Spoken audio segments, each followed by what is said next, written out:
Përshëndetje miq të Radios Singjallja, mirë se erdhët në emisionin Intervista e ditës. Jam në studio me doktor Edvaldo Begotaraj. Faleminderit doktor që pranuat ftesën. Falenderoj për ftesën.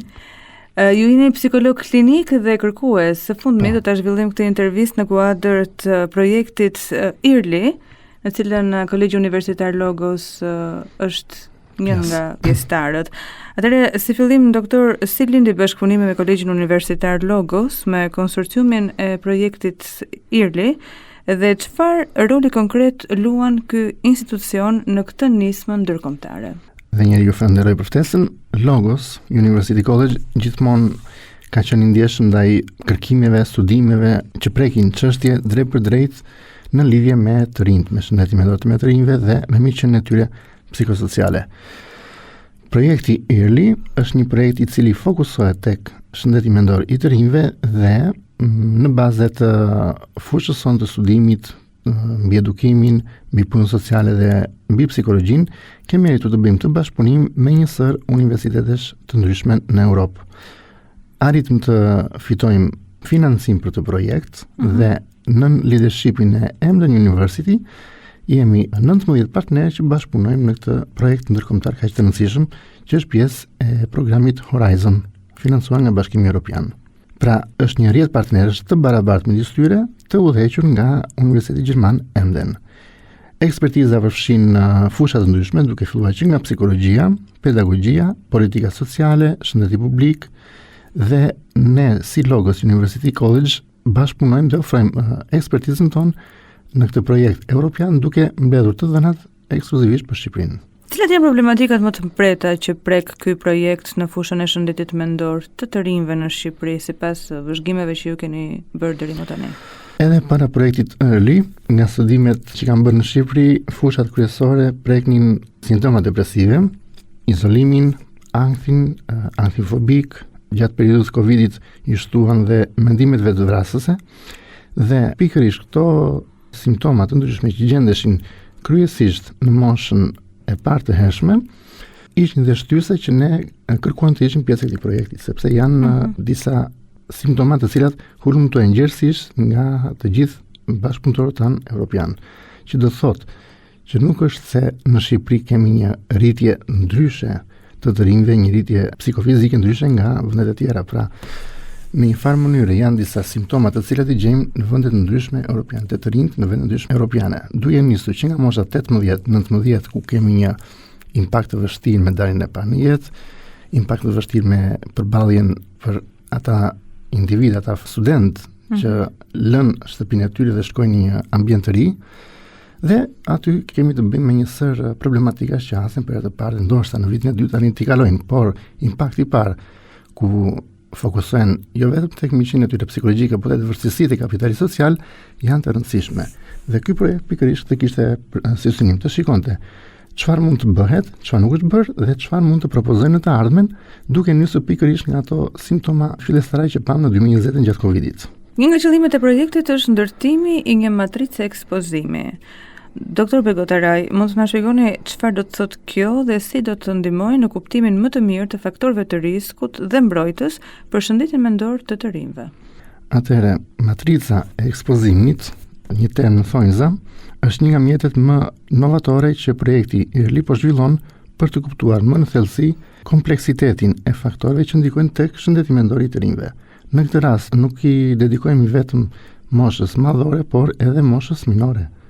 Pra, këtu fusim dhe adoleshentët, pra studimin në këtë rast përfshin moshën 14-15 deri në 24 vjeç.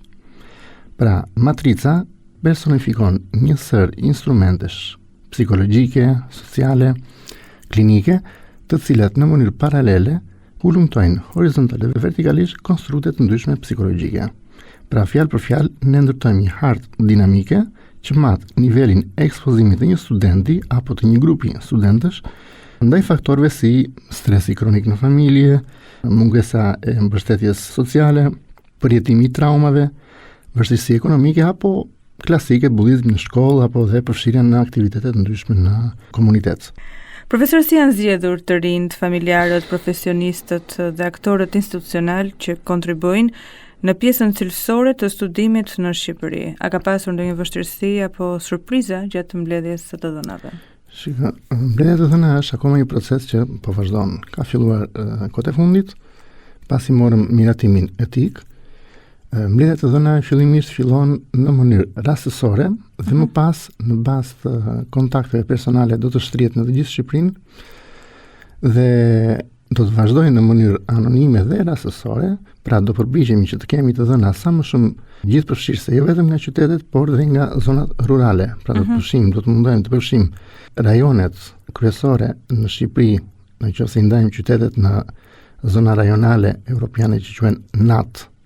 Tirana përbën NAT-in numër 1 sepse ka një numër shumë të madh banorësh.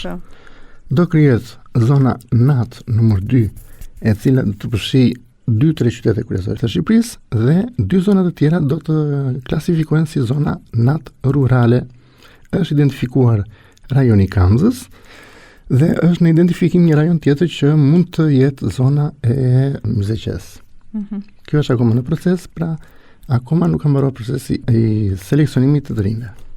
Në çfarë konsideroni Shqipërinë? A është e përgatitur Shqipëria për të zbatuar ndërhyrje efektive në fushën e shëndetit mendor të rinjve, krahasuar kjo me vende të tjera që janë pjesëmarrëse në këtë projekt? Shqipëria është gati, duke qenë se e mora këtë iniciativë para 3 vitesh për të bërë pjesë e projektit Early. Patjetër që unë me ta kisha një kontakt më të hershëm, kisha gati 4 vjet që bashkëpunoja në studime dhe kërkime të ndryshme. Shansi na u dha që ky projekt të cilin nisëm të financohej nga Bashkimi Evropian dhe patjetër që mora të gjitha masat për të bërë gati ne si Logos. Në këtë mënyrë përzgjodha së bashku me eprorët e mi, përzgjodhëm elementet cilësore që na duheshin për të projekt dhe në bazë të përvojës që kanë kolegët e mi dhe në projekte të tjera, ne ishim vërtet gati që të bashkëpunojmë dhe me universitetet ndryshme europiane, sepse nuk ka ndodhur vetëm në këtë projekt, por ka edhe projekte të tjera që cilat janë në proces, që vërtetojnë që vërtet institucioni Logos është gati për të bërë bashkëpunimin të këtij niveli. Cilat janë disa nga shërbimet apo mekanizmat ekzistues që projekti ka identifikuar deri tani në terren dhe ku shfaqen mbëshllëqjet më të mëdha? Mbëshllëqjet kryesore mund të them janë tek neglizhenca, sepse kemi të bëjmë me një moshë që projekte të tilla mundohet edhe të anashkalojnë, kështu që do mundohemi të stimulojmë këta të rinj që të bashkëpunojnë sa më shumë, ta bëjmë sa më tepër mediatike dhe të përfshihen në mënyrë aktive, sepse është një projekt i cili edhe i aktivizon ata, jo vetëm në bashkëveprimin apo në aktivizimin në komunitet, por u jep dhe një mundësi për të bashkëpunuar me kolegët e tyre europianë, sepse siç thash janë 19 universitete të cilat pasqyrojnë, reflektojnë 12 shtete ndryshme, duke filluar që nga Portugalia në perëndim të Evropës dhe duke përfunduar në Moldavi. Pra, është një mundësi për të krijuar një rrjet të fuqishëm të rinj në të gjithë Evropën. Si mendon që do përdoren këto rezultatet e projektit në nivel kombëtar? A parashikohet ndonjë ndikim konkret në politikat arsimore, sociale apo edhe të shëndetit publik? Shqipëria ka disa politika sociale për sa i përket shëndetit mendor të rinjve. Nga ato që më vjen ndërmend është një projekt 6 vjeçar të rinj 2024-2030, por ne do përpiqemi patjetër si pjesë e këtij projekti të rëndësishëm evropian të japim atë ndihmën tonë dhe të krijojmë një protokoll të rëndësishëm, mundësisht në një të ardhme të arrijmë ta propozojmë mbase jo tani, por të paktën për 2 vjet. Po. Duke qenë se projekti mbështetet në një filozofi multidisiplinare dhe transnacionale, cilat janë avantazhet që një institucion si Logosi përfiton në aspektin akademik, shkencor dhe institucional nga kjo përfshirje? Atëherë, duke qenë se kërkimi shkencor është nga bazat kryesore të universiteteve në të gjithë botën, pjesëmarrja e Logos University College është një vlerë e shtuar në këto nivele, sepse programet Horizon janë ndër programet kryesore në Evropë për financimin e kërkimit shkencor. Kur bashkëpunojmë me institucione nga vetë ndryshme, të paktën 2 në këtë rast kemi 19, ndërsuren dhe fusha ndryshme ekspertize, që nga psikologjia, tek edukimi, tek shëndeti publik apo tek shëndeti mendor. Pra, në aspektin akademik, përfshirja e Logos University ndikon drejt për drejt jo vetëm në pasurimin e kurikulave tona, por ndikon edhe specifikisht më konkretisht në ato plagë që mund të gjejmë në realitetin e përditshëm, për shembull braktisja e shkollës, apo në kontekstin shkollor në menaxhimin emocional të adoleshentëve, por dhe të rinjve. E sa të zgjasë si projekt?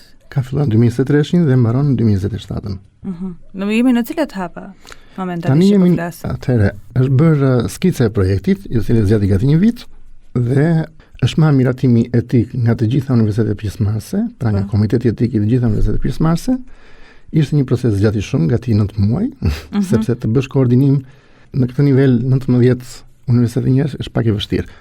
Por e kaluan në këtë fazë, takimet janë periodike, mblidhet grupi, një në 6 muaj, dhe caktohet paraprakisht se ku, për shembull, në Shqipëri apo në Moldavi apo në Portugali apo në Gjermani, takimi radhësh është në Rumani në nëntor, 20 nëntor, dhe jemi në pikën e mbledhjes së të dhënave.